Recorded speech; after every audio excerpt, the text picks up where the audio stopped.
Hi friends, எல்லோருக்கும் வணக்கம். இந்த விலாக் என்னன்னு பார்த்தீங்கன்னா, என்னுடைய மண்டே ரொட்டீன் தான் பார்க்க போகிறோம். இந்த சனி ஞாயிறு லீவுக்கு அப்புறம் இந்த திங்கட்கிழமை பார்த்தீங்கன்னா, தூங்கி எந்திரிக்கும் போதே பார்த்தீங்கன்னா, இன்றைக்கி ஸ்கூல் ஆச்சு, என்ன டிஃபனு லஞ்சு கொடுத்து அனுப்புறதுன்னே யோசிச்சுக்கினே எந்திரிக்கிற மாதிரியே இருக்குது. காலை வேலையெல்லாம் முடிச்சுட்டு அப்படியே பார்த்தீங்கன்னா காப்பியை குடிச்சிட்டு கொஞ்ச நேரம் அப்படியே செய்தி பார்த்தா தான் அன்றைக்கி டேவே நம்மளுக்கு நல்லபடியாக போகும். முடிச்சுன்னுக்கும் போதே பார்த்தீங்கன்னா எங்கள் சின்ன பொண்ணு அப்போவே சொல்கிறா, அம்மா இன்றைக்கி எக் ரைஸ் பண்ணி கொடுமா கேட்டால், சரி நம்மளுக்கும் கொஞ்சம் குழம்பு வைக்கிற வேலைலாம் மிச்சம், நம்மளும் அதையே செஞ்சுருவோன்னு சொல்லி அப்படியே கிச்சனுக்கு வந்தாச்சு. அப்புறம் பார்த்திங்கன்னா அரிசியை கழுவி வச்சு அடுப்பில் வச்சு விட்டுட்டு சாப்பாடு ஆகிறதுக்குள்ளே எனக்கு தலைவாரி போட்டுருவாமான்னு கத்திக்கிட்டே கிடந்தேன். எங்கள் சின்ன பாப்பா பார்த்திங்கன்னா சரி நம்மளும் போய் அப்படியே தலை சீவி போட்டு வந்துடலான்ட்டு போய் அவளுக்கு அந்த தலைவாரது தான் பார்த்திங்கன்னா நம்மளுக்கு பெரிய வேலை முடிஞ்ச மாதிரி. சரி அவளுக்குமே தலைவாரி போட்டு விட்டாச்சு.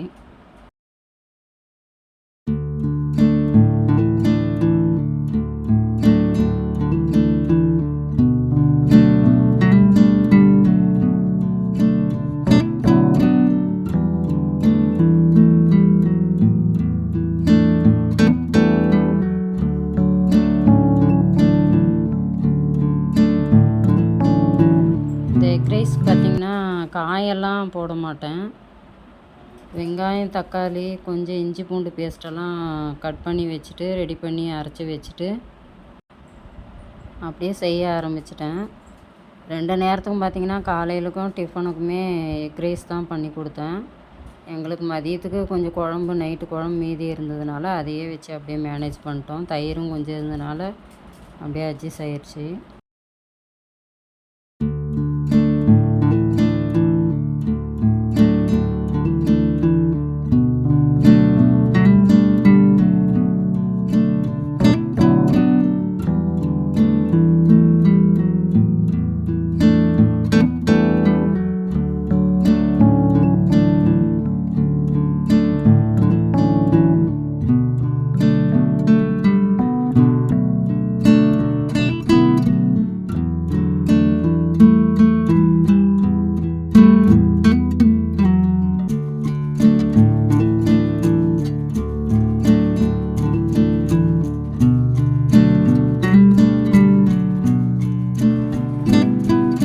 அகலமான கடாயை வச்சுட்டு எண்ணெய் ஊற்றி நல்லா காஞ்சதுக்கப்புறம் கொஞ்சம் 2 பிரிஞ்சி இலை, என்கிட்ட பட்டை இல்லை, பட்டை இருந்தால் பட்டை சேர்த்துக்குங்க. பட்டை, கிராம்பு, மராட்டி மொக்கு, ஒரு 2-3 பச்சை மிளகாய், ஒரு 2 பெரிய வெங்காயம் நல்லா பொடிசாக கட் பண்ணி அதையும் சேர்த்து நல்லா வதக்கி விட்டுட்டு, கருவேப்பிலை ஒரு 2-3 கொத்து, இஞ்சி பூண்டு பேஸ்ட்டு கொஞ்சம் போட்டு நல்லா வதக்கி விட்டு, நல்லா வதங்கின உடனே ஒரு 4 தக்காளி பொடிசாக கட் பண்ணி போட்டு அதையும் நல்லா வதக்கி விட்டுட்டு, கொஞ்சம் உப்பு போட்டு நல்லா வதக்கி விட்டுருவோம். ஒரு 1/2 ஸ்பூன் மஞ்சத்தூள், கொஞ்சம் கரம் மசாலா, மிளகாத்தூள் 1 ஸ்பூனு போட்டு நல்லா அந்த பச்சை வாசனை போகிற வரைக்கும் நல்லா கொஞ்ச நேரம் வதக்கி விட்டுட்டே இருக்கணும். அந்த எண்ணெய் பிரிஞ்சு வர்ற வரைக்கும் நல்லா போட்டு வதக்கி விட்டுட்டு, அதுக்கப்புறம் சிக்கன் மசாலா பொடி தான் கொஞ்சம் சேர்த்துக்கினேன். அதையும் போட்டு நல்லா மிக்ஸ் பண்ணிட்டு, கொத்தமல்லி நல்லா பொடிசாக கட் பண்ணி அதையும் ஒரு கைப்பிடி அளவு போட்டு நல்லா வதக்கி விட்டுட்டு,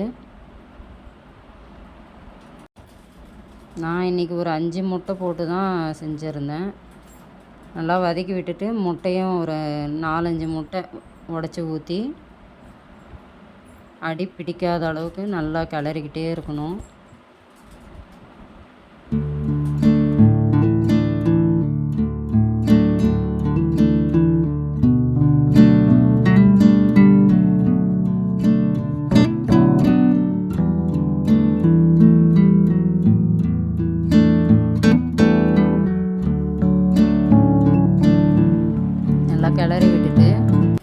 ஒயிட் ரைஸ் நல்லா ஆற வச்சுட்டு அதுக்கப்புறம் ஒயிட் ரைஸ் சேர்த்து நல்லா கிண்டி விட்டுற வேண்டியதுதான்.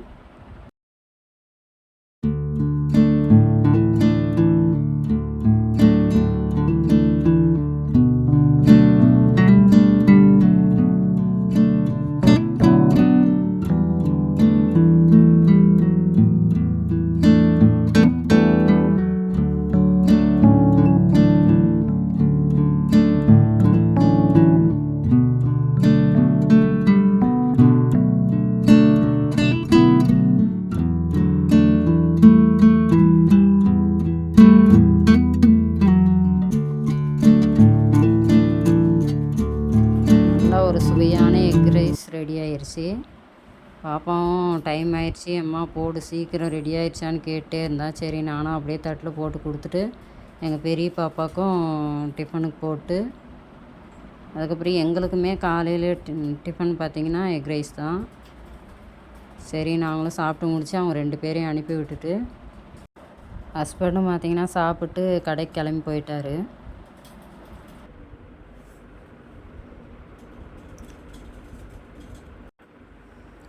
அதுக்கப்புறம் பார்த்திங்கன்னா நானும் வீட்டு வேலையெல்லாம் முடிச்சுட்டு குளிச்சுட்டு சாப்பிட்டு அப்படியே சரி மேலே போயாச்சு. நேற்று துவைச்சி போட்ட துணிங்கெல்லாம் அப்படியே இருந்ததுனால சரி அதெல்லாம் எடுத்து போட்டு அப்படியே ஏதாச்சும் ஸ்நாக்ஸ் செய்வோம் அப்படின்னு சொல்லி தான் மேலே அடுப்புக்கிட்ட வந்தாச்சு. என்ன ஸ்நாக்ஸ் பார்த்திங்கன்னா தேங்காய் போலி தான் செய்யலான்ட்டு யோசித்து வச்சுருந்தேன். சரி அதையே செய்ய ஆரம்பிச்சிடலாம் அப்படின்ட்டு. தேங்காய் போலினாவே கோயம்புத்தூர் தாங்க எனக்கு ஞாபகம் வரும். எதுக்குன்னு பார்த்தீங்கன்னா பசங்கள்லாம் பிறக்காதுக்கு முன்னே நான் இந்த டிஷ்ஷு செஞ்சுருக்கிறேன். அப்போ வந்து எங்கள் வீட்டு பக்கத்து வீட்டு அக்கா சொல்லி நான் இந்த தேங்காய் போலி ட்ரை பண்ணேன். ஆனால் நல்லாவே இருந்துச்சு. அதுக்கப்புறம் பார்த்திங்கன்னா இவ்வளோ நாளைக்கு அப்புறம் இப்போ தாங்க செய்கிறேன். இந்த தேங்காயெல்லாம் என்னென்னு தெரியலங்க, மேலே கொண்டு வந்து போட்டதுனாலே இல்லை இந்த வெயிலுக்கு எல்லாமே தண்ணி ஊற்றி கொப்பரை தேங்காவாக ஆகிட்டு இருந்துச்சு. சரி இந்த 2 தேங்காய் மட்டும்தாங்க தண்ணி ஆடிட்டு, சரி அதை வச்சு நம்ம இந்த டிஷ்ஷு செய்யலான்ட்டு தான் யோசித்து வச்சேன். இது பார்த்திங்கன்னா கோதுமை மாவுலேயும் செய்யலாம். நான் ஆனால் மைதா மாவு தான் எடுத்துருக்குறேன். மைதா மாவு நல்லா சளிச்சிட்டு அது கொஞ்சம் மஞ்சத்தூள் உப்பு கொஞ்சம் கலந்து நல்லா பிசைஞ்சி வச்சுட்டு ஒரு 1 மணி நேரம் நல்லா அது ஊறணுங்க. ஊறினா தான் நல்லா சாஃப்டாக இருக்கும். தனியாக இருந்தாலே ஏதோ யோசிச்சுட்டே இருக்கும். என்ன தான் அடுப்புக்கிட்டு நம்ம வேலை செஞ்சாலும் ஒரு மாதிரி யோசனையாகவே இருக்குது. அதுக்காக தான் நான் எப்போவுமே மேலே வந்தேன்னா இந்த மாதிரி ரேடியோ வச்சு பாட்டு கேட்டே வேலை செய்வேன். இந்த ரேடியோவுக்கும் எனக்கும் ஒரு பந்தம் இருக்குங்க. ஏன்னா இந்த ரேடியோ வந்து இருந்தாலே எங்கள் அப்பா என் கூட இருக்கிற மாதிரியே ஒரு ஃபீல் இருக்கும். எங்கள் அப்பா 15 வயசு எனக்கு 15 வயசு இருக்கும்போதே எங்கள் அப்பா தவறிட்டாங்க. இருந்தாலும் இந்த ரேடியோ இருக்கிறது எனக்கு எங்கள் அப்பா கூடவே இருக்கிற மாதிரி தான் ஒரு ஃபீல் இருக்கும். இந்த மேலே இந்த வீடு இந்த பழைய காலத்து ஒரு செட்டப்பு இந்த ரேடியோ இதெல்லாம் இருக்கும். இதெல்லாம் மேலே அடிக்கடிக்கு நான் வரதுக்கு காரணமே இது தாங்க. அப்போ இருக்கிற மாதிரியே எனக்கு ஒரு ஃபீல் இருந்துகிட்டே இருக்கும். பாட்டு கேட்டே அப்படியே என் வேலையை ஸ்டார்ட் பண்ணிட்டேன்.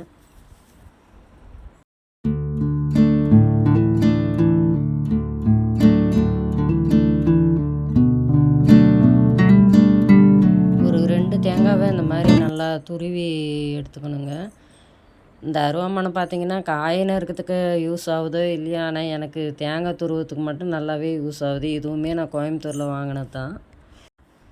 அடுப்பை பற்ற வச்சுட்டு அப்படியே கடாய் வச்சு தேங்காயை அதில் போட்டு அந்த தேங்காயில் இருக்கிற அந்த ஈரப்பதம் குறையிற வரைக்கும் நல்லா வறுத்துட்டே இருக்கணும். கொஞ்சம் நேரம் எடுக்கும், இருந்தாலும் அந்த மாதிரி வறுத்தா தான் கெடாமல் இருக்கும். கொஞ்சம் நேரம் நல்லா வறுத்து விட்டுட்டே இருக்கணும்.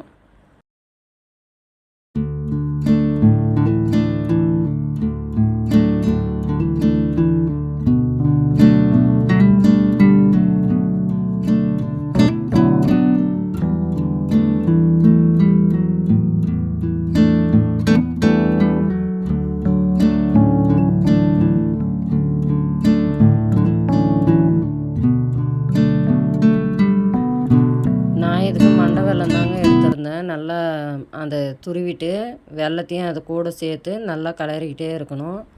ஒரு 4-5 ஏலக்காவையும் அதில் தட்டி போட்டு வாசனைக்காக சேர்த்தோன்னா இன்னும் நல்லாயிருக்கும். கொஞ்சம் நேரம் நல்லா கிளறி கொடுத்துட்டே இருக்கணும். அதுக்கப்புறம் இறக்கி கீழே கொஞ்ச நேரம் ஆற வச்சுட்டு போலி பண்ண ஆரம்பிச்சிடலாம். நான் பார்த்திங்கன்னா கொஞ்சம் மாவு கொஞ்சம் இலக்கமாகவே போயிடுச்சு. அதனால் பூரிக்கட்டையில் உருட்டி பார்த்தா கொஞ்சம் ஒட்டுற மாதிரியே தெரிஞ்சுச்சு. அதுக்கப்புறம் நான் கையிலே தான் தட்டி போட்டேன். கையிலே தட்டினதும் நல்லா இலக்கமாக நல்லா இருந்துச்சு. அதுக்கப்புறமா வாழை இலையை 2 வச்சுட்டு அந்த வாழை இலையிலே மாற்றி மாற்றி தட்டி தட்டி போட்டு எடுத்தாச்சு. இது செஞ்சுட்டு இருக்கும்போதே பார்த்திங்கன்னா ஹஸ்பண்டும் மதியம் சாப்பாட்டுக்கு கடையிலேருந்து வந்துட்டார். அவருக்கு காலையில் செஞ்ச சாதமும் தயிரும் இருந்ததுனால ஊறுகாய் வச்சு சாப்பிட்டு மேனேஜ் பண்ணிட்டு மேலே அவர் எதுக்கு இந்த வெயிலில் இந்த வேலையை செஞ்சுன்னு கீழே செய்யலாம் இல்லை அப்படின்னு சொல்லிட்டு இருந்தார். ஆனால் அன்றைக்கி பார்த்திங்கன்னா வெயிலும் அவ்வளோவா இல்லை, சரியான காற்று தான் இருந்துச்சு. ஆனால் நல்லாவே இருந்துச்சு. வெயிலுன்னா செய்யவே முடியாதுங்க இந்த ஷீட்டு வீட்டில். இருந்தாலும் அன்றைக்கி கொஞ்சம் காற்றா இருந்ததுனால நல்லா இருந்துச்சு செய்கிறதுக்கு. அதனால தான் சரி மேலே அடுப்புலேயே உட்காந்துட்டு செய்வோம். கேஸில் எவ்வளோ நேரம் நின்றுட்டே செய்ய முடியும், கால் வலி வந்தது. அதனால தான் இந்த மாதிரி செய்யும் போதெல்லாம் மேலே அடுப்பில் உட்காந்துட்டு பொறுமையாக செய்யலாம்.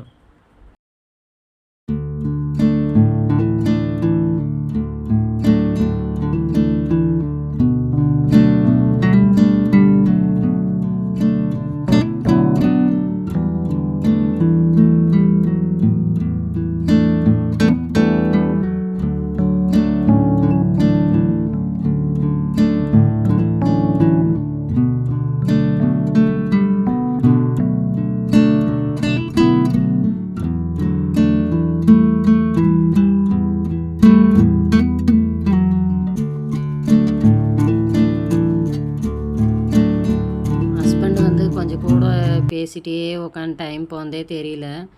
இந்த தேங்காய் போலி உண்மையாகவும் சூப்பராக இருந்துச்சுங்க. நீங்களும் வீட்டில் ட்ரை பண்ணி பாருங்கள்.